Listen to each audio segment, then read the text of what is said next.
Boa tarde. Devem autorizar o PPT. Vejo que não está autorizado. The host isn't allowing sharing for this meeting. Please. Perfeitamente, senhor professor.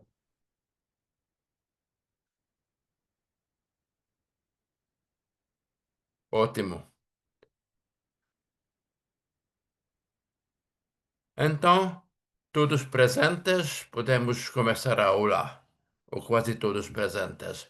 Bom, então vejo que já está a palestra gravada ou a gravar. Temos aqui presentes, além do senhor cônsul honorário Simone,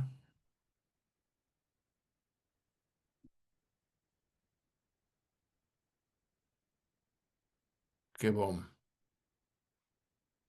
Bom, então vou começar a aula. Hoje vou continuar a história da Hungria, falando sobre alguns pormenores, alguns fatos posteriores a o ano 1300, quando morreu o último rei da família dos Árpáds.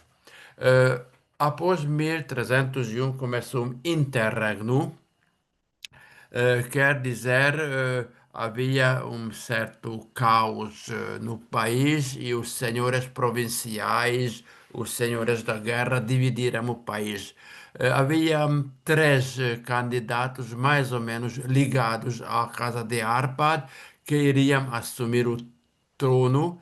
Primeiro, Carlos Roberto de Anjou, dele já falei na aula passada, permaneceu na Hungria a partir de 1301 e o Papa o apoiou e senhores da província do Sul apoiaram a sua candidatura ao trono. É de dizer que a partir do ano 1100, a Hungria tinha contactos muito fortes com a Itália, eh, por causa da zona mediterrânea da Hungria, que era o sul da Hungria, a zona de Pécs, cidade de Pécs, Mohács, etc., por causa havia certas relações familiares, havia mesmo certas relações amorosas, quando o János Hunyadi, dele já falei que meados do século XV conseguiu reter o avanço dos turcos, dos otomanos na Europa, eh, como triunfo de Nándor Fehérvár. Ele tinha também certos amores com italianos e permaneceu algum tempo na Itália. Aqueles que conseguiram ver o filme indicado na aula passada, o filme indicado Hunyadi, que foi um filme de 10 partes feita na Hungria, é um filme histórico muito grande, muito interessante. Lá também podíamos ver algumas aventuras amorosas do Hunyadi. Mas além disso, a Hungria e a Itália sempre tinha boas relações ou relações fortes. Desta forma, os senhores da província do Sul tinham este contato com a Itália. Havia polaco, magnate polaco, Przemysl Venceslau, que foi apoiado pela maioria dos oligarcas do país, mas seu pai logo o levou para casa e colocou no trono tcheco, e assim ele, em lugar de ser rei coroado da Hungria, conseguiu ser rei da província checa, do país dos checos, e ele abdicou a coroa. E havia um Otto Wittelsbach, que foi capturado por László Kán, que foi um dos magnatas húngaros, capturado e em troca da liberdade ele prometeu abandonar o país ou deixar o país. Bom, Carlos Roberto chegou ao trono em 1308 e estava no trono até 1341.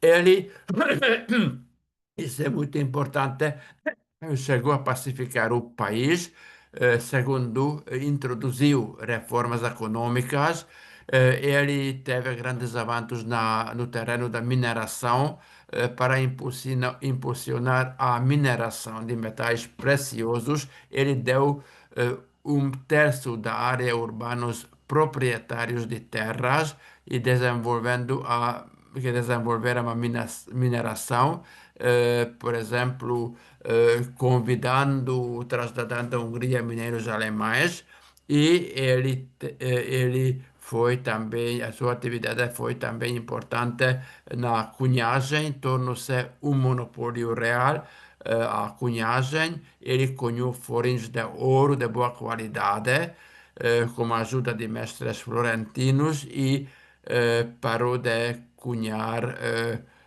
moedas quaisquer. Bom, este foi um dos resultados dele. Outro que ele fundou, outro avanço, outra conquista dele é que ele fundou a Societas Militares Sancti Georgi, que foi a primeira ordem cavaleiresca laica. Ele já conseguiu a introdução da cultura da cavalaria, e esta atividade dele foi continuada pelo seu filho, pelos seus dois descendentes. Ele organizou a primeira ordem de cavalaria leiga, a Ordem de São Jorge, e eh, esta sociedade, esta ordem, foi organizada por iniciativa do rei Carlo Roberto em 1326. Eu, sendo membro desta ordem de cavalaria, após de 1989, quando na Hungria acabou o regime socialista, comunista, havia possibilidade de renovar as ordens cavaleirescas, e eu, a partir de 1995, fui membro desta ordem de cavalaria e consegui ver as regras desta ordem, que eram muito interessantes. Esta ordem, além de ter alguns fins nobres, servia para eh, ter um contato contínuo, o rei, com os seus magnatas. Ele sabia, há de saber que na Idade Média os reis eram, por assim dizer, viajantes ou itinerários, tinham um ponto central, uma capital, mas viajavam constantemente de um lugar para outro, assim que era muito dura e muito difícil a vida de um rei na Hungria e em outros países também. E este rei, Carlos Roberto, visitou os membros da Ordem de Cavalaria e trocava ideias com eles, obtinha informações e também dava ordens aos membros da cavalaria em certos jantares organizados, e todos os membros, mesmo que viviam à distância do lugar do jantar, tinham que participar, tinham a obrigação de participar nestes jantares, sob pena de pagar uma multa.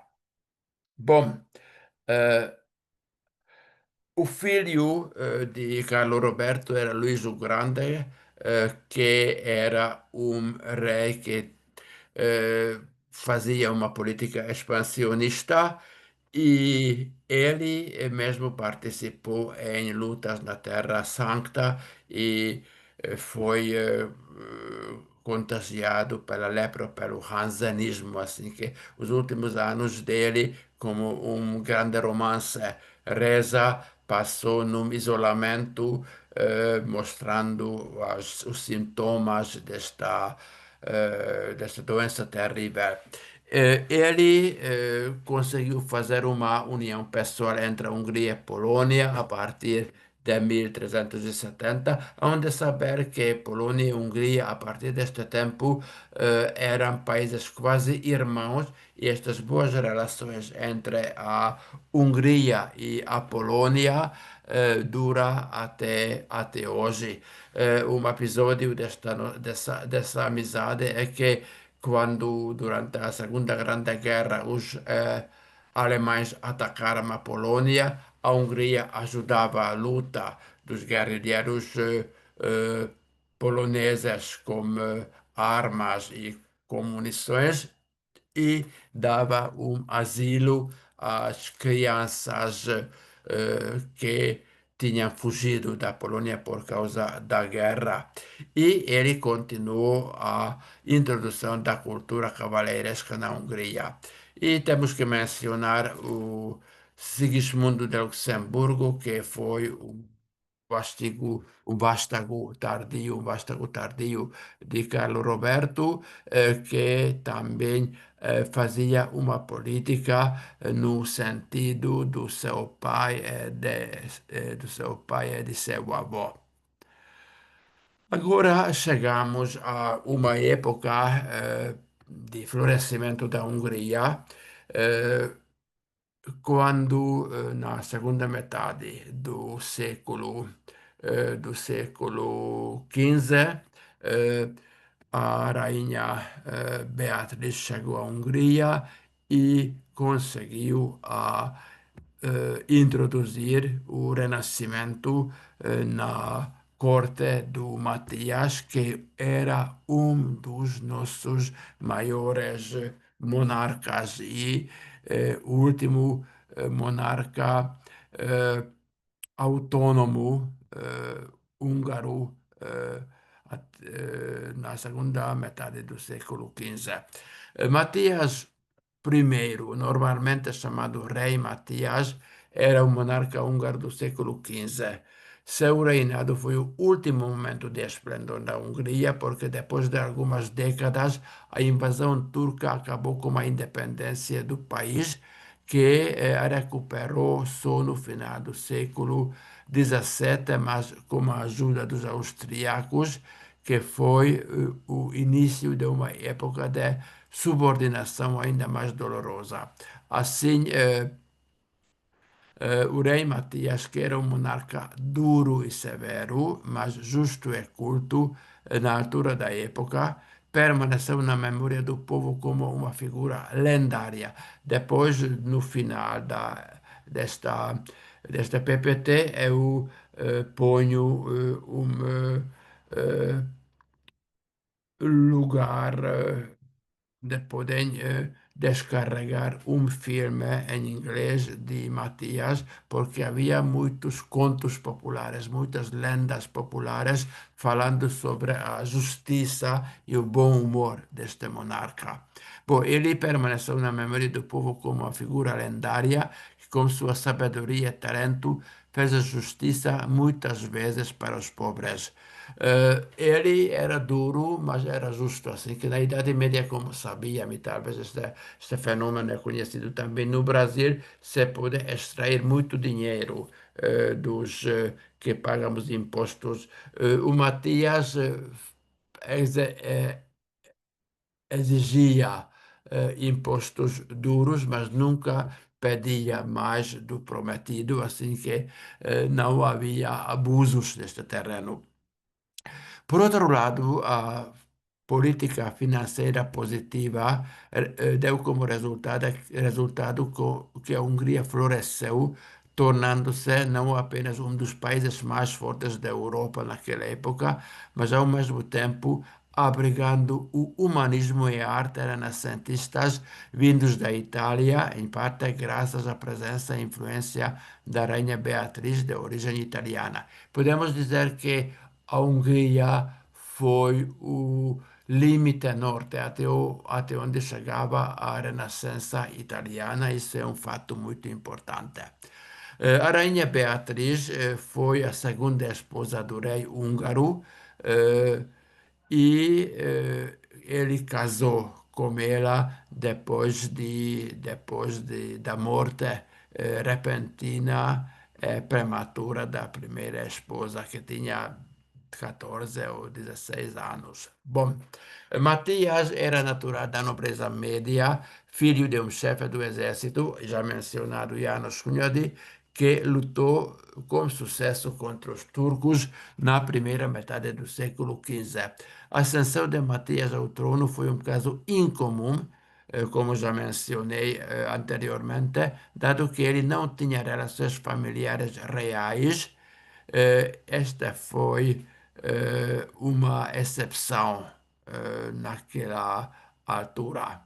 Eh, ela Ele, o rei Matias, continuou a política de europeização da Hungria, iniciada pelo rei Carlo Roberto, e seus descendentes e sucessores Luís o Grande e Sigismundo, que introduziram a cultura da cavalaria na Hungria, tornando assim este país mais aceitável para a Europa Ocidental, promovendo também a formação de uma burguesia que infelizmente acabou quando os turcos chegaram.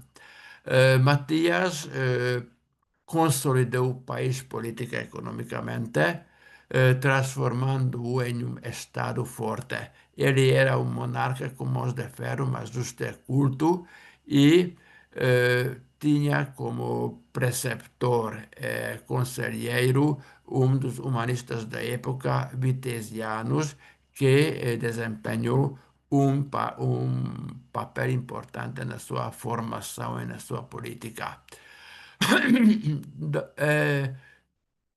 E de mencionar que o primeiro poeta húngaro apareceu durante o reinado de Matias. Ele foi Janus Pannonius, que estudava na Itália, teve uma formação de clérigo, estudou na Itália e ele escrevia em latim, porque naquela altura o húngaro não era bastante desenvolvido para versejar, para fazer poesia. O momento de fazer poesia só chegaria mais ou menos um século mais tarde, nos meados do século XVI, com a figura de Balin Balassi. Bom, aqui vou citar alguns trechos dos poemas de Janus Pannonius. São poemas traduzidos pelo poeta português Ernesto Rodrigues, que permaneceu muitos anos na Hungria. Meu nome era Johannes Janus, que nesta página escreve: Não digas, leitor amigo, que não te avisei. Não desprezei por orgulho teu nobre nome, que nenhum ressoa mais claro sobre a terra. Fez-me contra a vontade mudar as letras, allora a Itália, quando me banhou no lago Aônio. Nos poemas dele aparece também a Hungria que em latim tem um nome com que a batizaram os romanos da Roma. Elogio da Pannonia. O que se lia era outrora produzido da Itália. Hoje leem-se versos saídos da Pannonia. Grande glória para mim, maior para ti, pátria, por meu engenho feita nobre. E eh, dedica um poema também a Eslavônia, eh, que é a pátria mais estreita dele. A parte da Pannonia, que agora se chama Eslavônia, tem muitas aldeias e raras cidades. Eh, e um dos poemas dele mais enternecedoras, mais amenas, mais caras para nós é o eh, poema onde diz adeus aos santos reis de Várad. A terra do bosque a folhagem cede o branco soberbo de inverno, temos de largar o belo Crisius e longe voar-te ao estio, Senhor. Já companheiros devoremos a estrada, agora que sob a neve se esconde, rios ou pântanos não nos detêm. Todos os postos se cobrem de gelo, onde antes ia navio tímido, agora audaz, com pé insolente, salta camponês sobre as ondas rígidas. Nunca tão brandamente foi bater alado bebido pelo abismo, quando sopro de zéfiro roçando leve, líquida planície em que espava, assim cavalos breves puxam treno ave, já companheiros devoremos a estrada. Digo-vos, pois, adeus cálidas fontes, cujo sulfúreo cheiro não corrompe límpidas águas, junto com a lumen saudável aos olhos, aparência sem nos causar ofensa ao nariz, já companheiros, devoremos a estrada. É um poema que realmente mostra a sua saudade e amor pela pátria.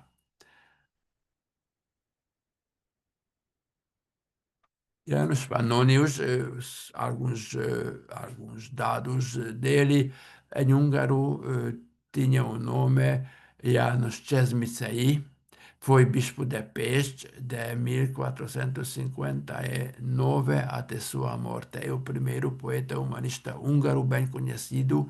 Ele viveu na época do rei Matias e escreveu em latim. Nascido no território da atual Croácia, seu patrono foi János Vitéz, lembram, ele foi o conselheiro preceptor de Matias, e eh, ele foi o criador do humanismo húngaro. O nome de János Pannonius era conhecido em toda a Europa. O material, a linguagem e a atmosfera de sua poesia surgiram do solo do humanismo italiano. A visão de mundo de seus poemas se desenvolveu no espírito do humanismo. Sua poesia, em vez de ideias religiosas, pensamento renascentista e um senso de vida aparecem na Hungria e imediata no nível europeu. Ele aprecia a vida terrena, a paz, a cultura, a natureza e a imortalidade poética. O János Pannonius, contudo, fez surgir uma grande disputa entre os tradutores dele na Hungria, porque há uma série de poemas eróticos, quase pornográficos dele, onde ele, com a liberdade daquela época, fala sobre o amor, fala sobre as mulheres pagas com que ele tinha relação. E os poetas húngaros, reconhecendo a grandeza poética de János Pannonius, queriam traduzir estes poemas eróticos que naturalmente aqui nesta aula não vou citar. Eh, Vamos continuar. Eh, Já podíamos dito anteriormente que Rei Matias era um monarca culto e ilustrado. Ele reuniu em torno de si pessoas eruditas e instruídas, clérigos, estudiosos, historiadores e artistas de todos os tipos. Falava ele várias línguas, latim, alemão, italiano e tcheco, e estava feliz em conversar com pessoas famosas durante as refeições, que também era um costume bastante raro no caso dos monarcas europeus, cuja maioria mesmo não sabia escrever, ler e escrever. As ideias do rei Matias mostram muito bem estas palavras de suas meditações. O rei analfabeto é um burro coroado. Como ele criará leis? Como ele expressará uma opinião? Como ele proverá justiça? E como governará o país se ele não tiver um conhecimento excelente e perfeito das leis? Como ele falaria em uma reunião na cidade ou no campo como ele expressaria sua opinião no conselho, na presença de embaixadores ou outros visitantes. E ainda não mencionamos os estudos matemáticos necessários para a guerra, execução do oficial militar. Eh, Enquanto a guerra, ele tinha o primeiro exército de mercenários de 10.000 soldados que, bem pagos, formavam o famoso Exército Negro de Matias, que chegou mesmo a ocupar, quer dizer, o exército ocupar, ameaçar e ocupar Viena. Bom, o rei Matias e as artes, como já disse, rei Matias, com a ajuda da sua esposa Beatriz, eh, tentava introduzir o renascentismo o renascentismo, as ideias do renascentismo e do humanismo da Itália, na Hungria. O rei, que desde sua infância estudara os ideais do humanismo e conhecia as ideias e a arte do Renascimento, reconhecera que as artes e, antes de tudo, a arquitetura são capazes de aumentar sua fama. É por isso que, como os príncipes da Renascença, ele tinha um programa para renovar os edifícios antigos e ordenar a construção de novos. Aqui à esquerda, temos que aqui cambiar estes dois espaços. À esquerda, a Sala dos Cavaleiros no Castelo de Buda. Além do Castelo de Buda, o rei ordenou a reconstrução e a renovação do Palácio de Visegrad, uma cidade na curva do Danúbio, que na segunda metade do século XV se tornou um exemplo ilustre da arquitetura renascentista com forte influência italiana. À direita, temos os restos das muralhas do palácio. Aqui tem uma fonte, o chafariz renascentista com leões do Palácio de Rei Matias em Visegrad. O rei Matias tinha uma preferência pela arte da medalha, ele era um numismático e amante das medalhas, e na época dele continuou a arte da cunhagem na Hungria. Este pingente da bula de ouro do rei Matias mostra o desenvolvimento desta arte. Falamos sobre a influência da Beatriz de Aragônia. Ele, o rei, ficou fascinado com a sua esposa jovem e inteligente, que era uma mulher forte porque acompanhou as suas campanhas militares e negociações com estrangeiros. E, além de tudo, ela era uma ótima jogadora de xadrez, a arte que aprendeu na Itália. Com a chegada de Beatriz, também muitos humanistas e artistas chegaram ao castelo de Buda, centro do Reino Húngaro. A vida musical, a historiografia e a corte de Buda foram animadas pelas maneiras e costumes italiano-renascentistas. À direita, temos uma nota musical ricamente ilustrada do Graduale, livro religioso de Mattias. Eh, Contudo, a Beatriz introduziu uma atmosfera alegre, renascentista na corte húngara. Este ambiente, com a chegada da Beatriz, era mais luxuoso, alegre e livre na corte, onde havia muitas festas e banquetes para muitos convidados. A festa mais famosa desta época foi celebrada por ocasião da celebração do casamento do rei Matias com a rainha Beatriz, que o notário da cidade de Borosló narrou desta forma. Matias saiu de Buda, na frente de 3.000 cavaleiros e à frente dele 10 pajens. Na entrada da cidade de Fehérvár, onde ele recebeu sua namorada, ele mandou colocar no chão 13 peças, rolos de eh, 13 por 20 metros de pano azul. A princesa napolitana, que chegou numa carruagem dourada, coberta de veludo verde, foi conduzida até o rei. 2 dias depois ocorreu o casamento, no qual a rainha usava um vestido de veludo vermelho com mangas cortadas à moda italiana e em seu cabelo havia 2 pérolas naturais de grande valor. Quando os novos casais, depois do casamento, chegaram a Buda, eh, e passados 3 dias depois de uma missa celebrada pelo bispo de Dieu na Capela Real, eh, começou um imenso banquete com tanta comida que não cabia, segundo diz a lenda daqueles tempos, em 7 grandes mesas.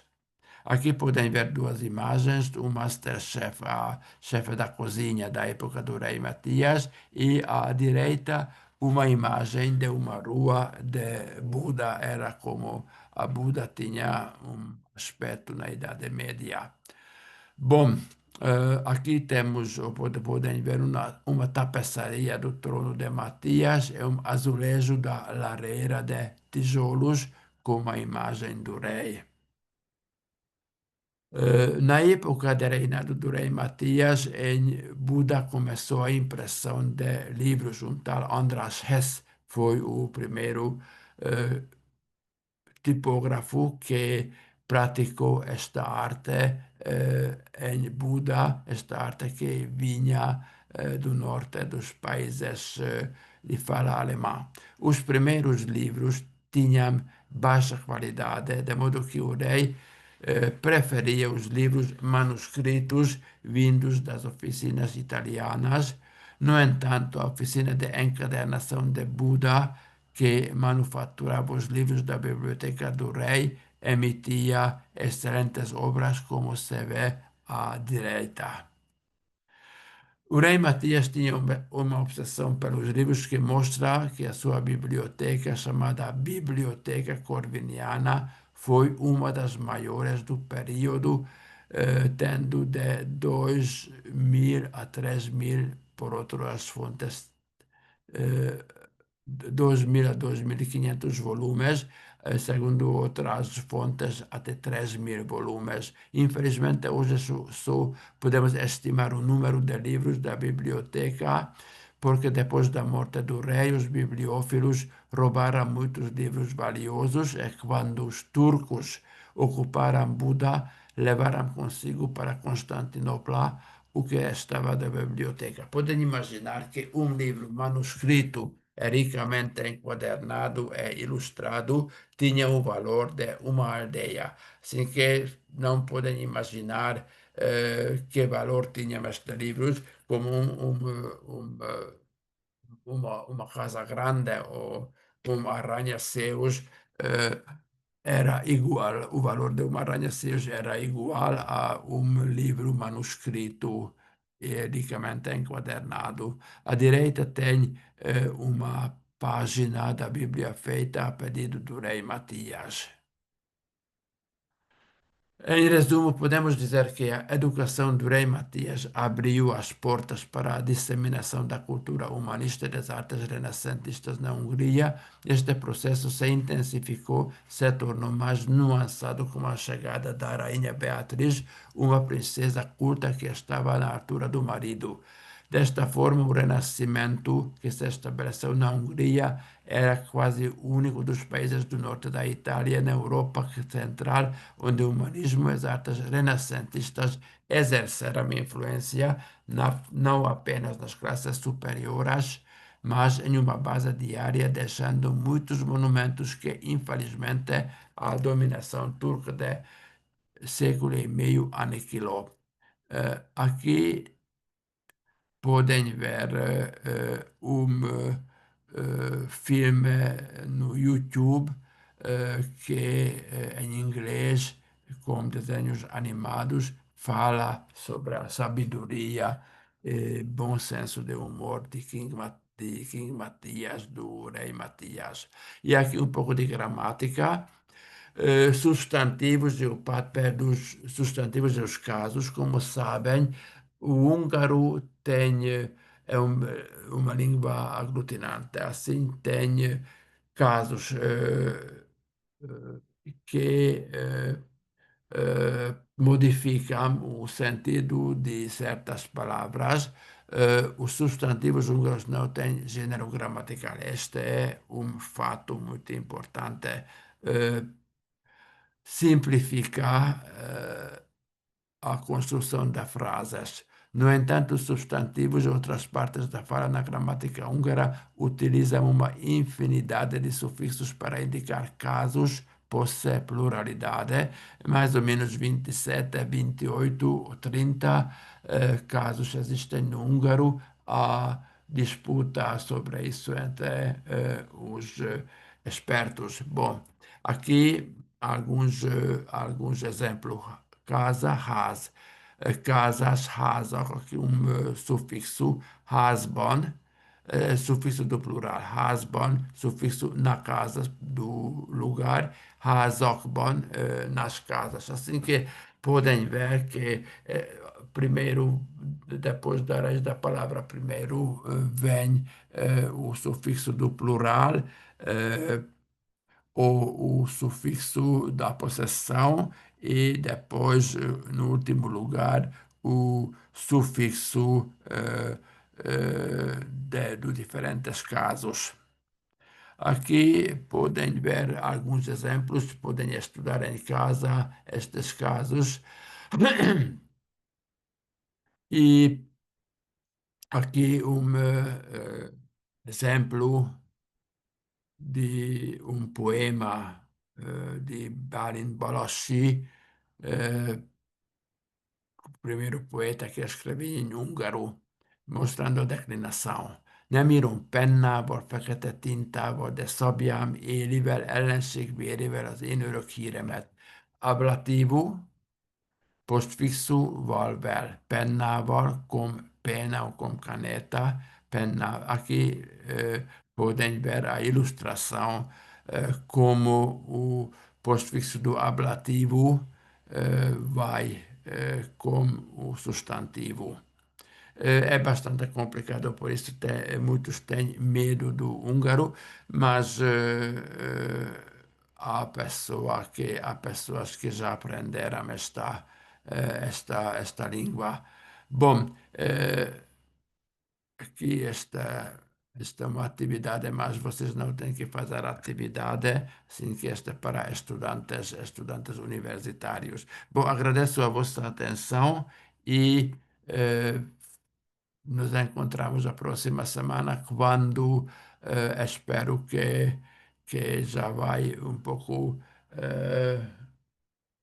descer este calor na Hungria, porque talvez podem ver com que dificuldade pronunciar estas palavras. Temos 38 graus às 8 horas da noite. Agradeço a vossa atenção e até a próxima semana. Senhor professor, muito obrigado. Agradecemos muito a palestra de hoje, igualmente muito construtiva, sempre muito interessante. Nós já estamos aí com vontade aqui em Curitiba, estamos com 14 graus agora, né? Começamos o dia com 9 graus, então dá para a gente 14 graus. Que bom aproveitar. seria ter aqui 14 graus. Tá? Muito obrigado, fico muito feliz de sempre ver Vossa Excelência e agradeço a todos que nos acompanham. Recordando que a gente disponibiliza todo o material que o Sua Excelência Professor Ferenc Paul nos disponibiliza pelo chat ou também pelos demais meios de comunicação do consulado. Senhor professor, muito obrigado. Até semana que vem. Até a semana. Obrigado.